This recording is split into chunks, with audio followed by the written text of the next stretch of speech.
Hi everyone, welcome to another episode by Poor Man Gamer. As a free-to-play game player, sometimes the frustrating thing is a lot of powerful decks that I see right now involve the use of an epic unit, meaning units that require an epic card to upgrade. So the question becomes, can you win at a consistent rate, at a good rate, using only cards that are rare or common? And the answer in the GDI side is absolutely you can. I'm going to show you a couple different combinations, and we're going to jump right into it. The first combination that you can use is what you see here in front of you is a missile squad with a shockwave, Wardog Pitbull, tank, and either a Talon for speed, or you could use drones if you want to swarm the pads, or you could use a Hammerhead, which is my personal preference because air units are pretty common. The key on this deck is to begin with a Wardog, and what you want to do is if you see an enemy unit like this, let the Wardog soak up the damage and try to hide behind it, right?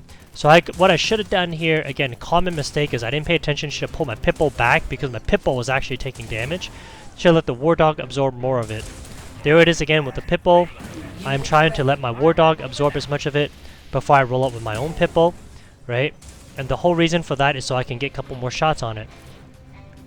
So there's a rhyme and reason to everything. I'm going to let my Wardog die now because I see a lot of ground units that are War Factory units and not going to do much against me. I go ahead and finish off his Pitbull. I roll out my tank to soak up damage. And then whenever you see missile squads like there, that was my mistake. I was a little aggressive in rolling out my Pitbull. I'm going to back off my tank and hide behind my Shockwave, right? Simple, easy peasy, nothing fancy play. Now once you have it in position, you can move your vehicles to go ahead and try to do a little bit more damage, just to do a little bit of chip damage against them, as I like to call it. And the whole logic behind here is if you're going to be taking damage, so if your units are standing around, you might as well do as much damage as you can. Now it's a good time to pressure the enemy Harvester as best you can after the first missile launch, because usually if you can win the first missile, you tend to have a unit advantage. So I am able to finish off his Harvester.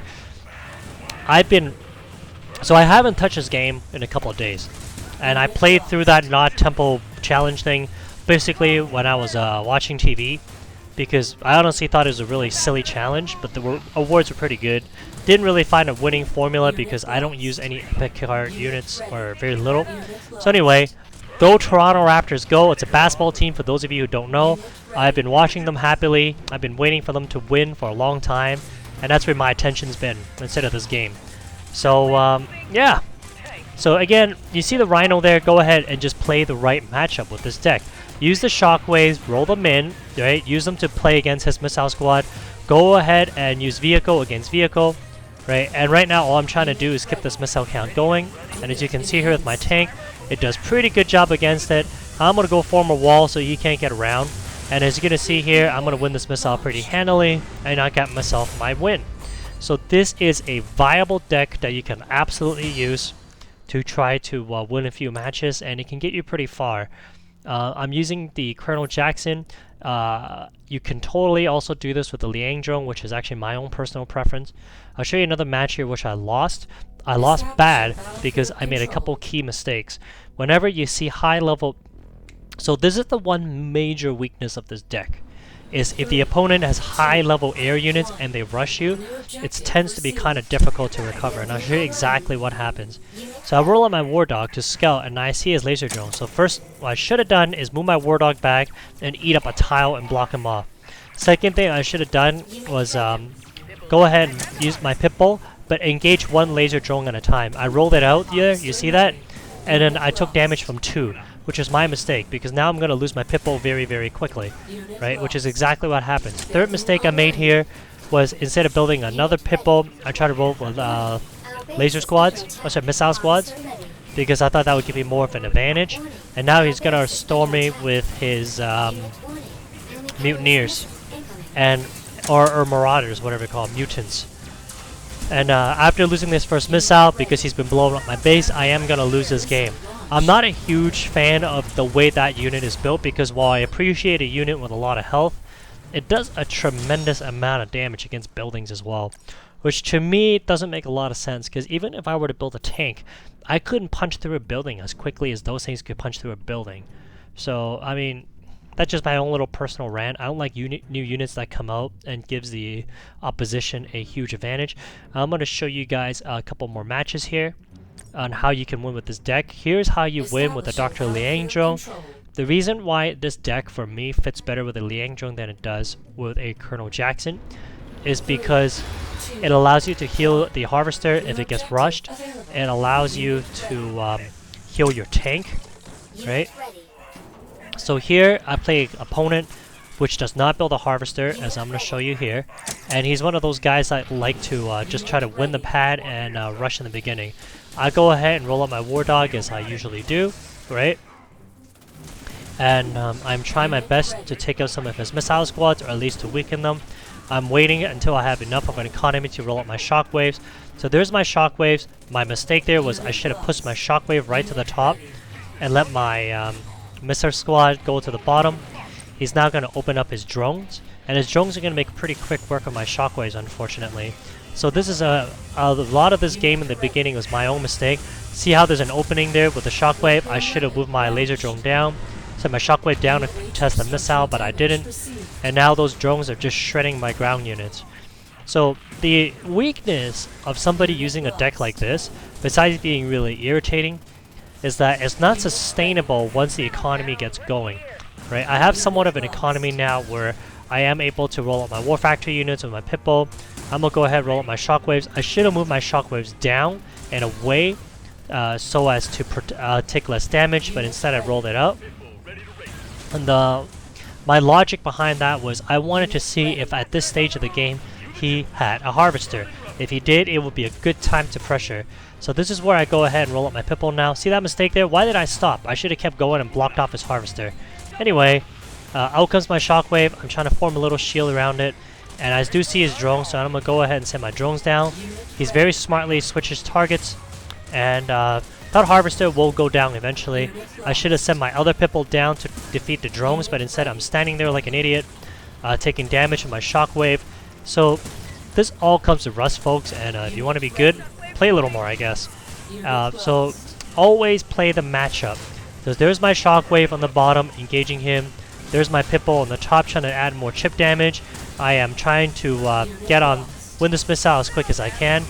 I know that I'm going to lose this missile if I don't sacrifice my healing drone, so I go ahead and do that. I roll up my shockwave, and that was really, really irritating. Drones just doing, you know, just they keep swarming. So I go ahead and roll up more Pitbulls to try to defend against those drone attacks, and I go ahead and I am able to get the second missile. So now I also roll out a Talon at this stage of the game, and I know I've got a very good economy going, so I'm not overly worried about using my Harvester to continue mining. So I roll up my shockwave. I'm trying to keep this missile going. I actually do appreciate how the game now switched it so the third missile allows you to, how do I say it? It's a little bit longer. It's no longer 30 seconds. It's now up to 40 seconds, which I do appreciate. So again, being a little rusty, I don't know why my Harvester is still harvesting. I eventually do move it onto the pad, so there you go. Right? It basically gives me an extra unit on the pad that he has to kill in order for him to steal the missile from me. Should have moved my shockwaves down to protect it, but instead I let it stand there. I'm going to go ahead now and use my shockwave and engage him. Right? Because there's no reason for me to stand around. And I'm going to go ahead and try to eat up as many spots as possible on the top and on the bottom. And by doing so, it really frustrates him. I block him off with my Harvester. He sends his drones a little bit too far. He's got nothing on the top pad, and he's going to lose. My micro is off right now, I got to admit. I'm watching my replays right now. My micro is a little bit off, but it's not terrible. I'll get it back.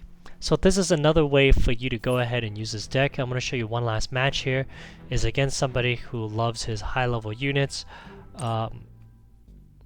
I'm going to go ahead and show you this match. Establishing battlefield control. With Liang Zhong. Again, you guys asked me a great question. Can you win without an epic card? You can, but it's much harder.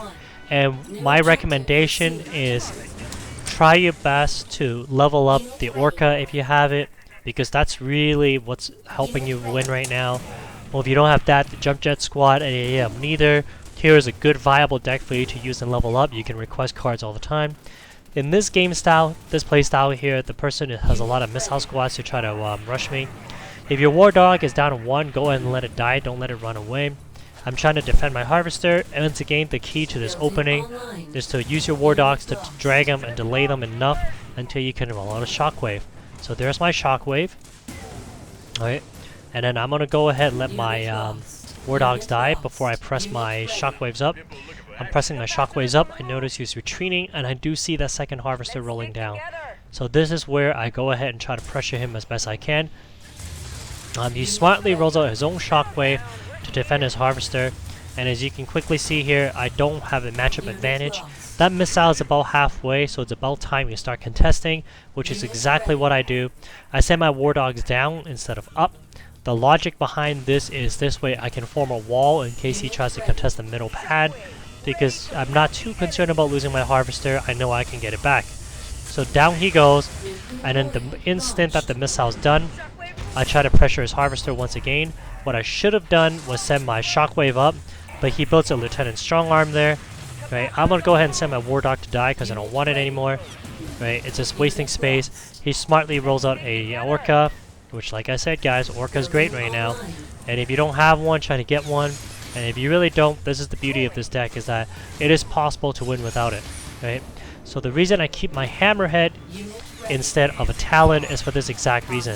The Hammerhead's going to make really quick work of his Orcas. So boom, down he goes. I am trying to keep the missile going. I do see his Wolverine. And as you can see here, he is making a concerted effort to try to lure my Hammerhead into that, firing range of death. I'm using my tank on the top to try to pressure him. I have my Hammerhead there flying around in case he sends an Orca. So there's the Orca, there's me flying around trying to take out his Orca as best I can. And there's me with the tank on the bottom. The reason for the tank is so that I can contest his Wolverine a little bit better. And the reason I build tanks is because they can take some damage on an Orca. It's not a one-shot kill. I try my best to heal my units. I thought that was another Wolverine coming in. Otherwise, I would have kept the Hammerhead there. And again, this is the whole reason for this deck. With the Hammerhead. So if I moved my healing drone down to the bottom and I kept it alive, I think I would have been able to take this missile earlier, but I don't. It was a mistake that I made on my part. Instead of rolling out my tank, I rolled my weaker Shockwave Troop. I'm trying my best to jump on all 3 tiles and end this game quickly, because right now I am at a disadvantage. Right? He's starting to roll out his Tech Lab units and he's putting me in trouble. Fortunately, I have my Hammerhead again to contest that missile pad. I blow him up. I'm standing on all 3 pads. I am doing everything I can right now to win this missile, but being on all 3 pads, there's the win, right? Just in the nick of time before my healing drone dies, and boom, down he goes. So the key of this deck, if you want a free-to-play player, a deck that does not involve epic cards, use these units, focus on keeping that missile count going as quick as possible, open with your war dog, and then adjust your strategy accordingly. So as always, thank you for watching. Have a wonderful day. Take care.